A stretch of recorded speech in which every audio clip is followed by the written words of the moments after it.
Have you ever wondered what's really happening inside your computer before Windows even starts? When you press that power button, there are two key players working behind the scene, BIOS and CMOS. Let's break them down step by step, so you will understand exactly how your PC wake up and what can go wrong if CMOS fail. What is BIOS? BIOS stands for basic input output system. It is not software, it is a special program built right into a chip on your motherboard. When you power on your computer, the BIOS is the very first code that runs. Its job is simple but powerful. It checks that your hardware is working through something called the post test power on self test. It initializes your CPU, RAM, keyboard and graphic card, and finally it hands control over to your operating system, whether that's Windows, Linux or anything else. Think of BIOS like the car ignition system. Without it, the engine, your operating system, can't even start. What is CMOS? Now BIOS needs a place to save its setting. Things like the system time, your boot order and hardware preference. This is where CMOS comes in. CMOS stands for complementary metal oxide semiconductor.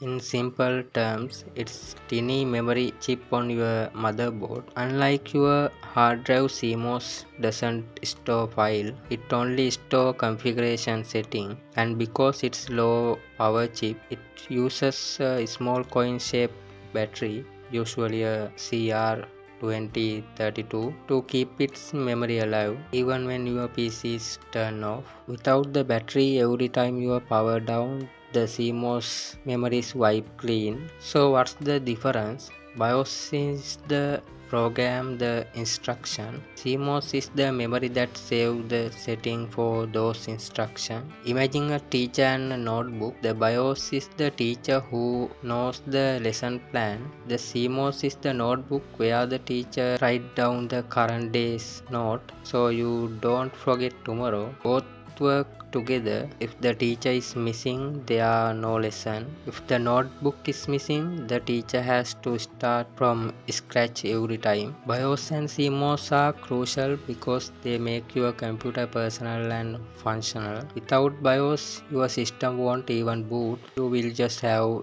lifeless machine. Without CMOS, your computer still works, but it lost all the save setting. That means your PC might forget the correct boot order, reset the date and time, or run with default configuration every single time you restart. BIOS get your computer running. CMOS makes sure it runs the way you want. But what if CMOS fail or the little battery runs out? That's when problems start showing up. CMOS checksum error, CMOS battery failure, or CMOS date time not set. These appear before your operating system even load. Luckily, most of the time it's not serious. The solution is simply replacing the CMOS battery. It is cheap, CR2032 coin cell, the same kind used in the many clock and gadget. Pop out the old one, put in a new one, reconfigure BIOS once, and your setting will be remembered again. So there you have it, BIOS and CMOS. BIOS is the starter program that brings your computer to life. CMOS is the memory that saves your setting powered by that tiny battery. If CMOS fail, you will see error message, but usually the fix is just replacing the battery. Now next time your computer says CMOS checksum error, you will know exactly what happening. If this video help you understand your PC better, and subscribe for more tech basic explained in simple language.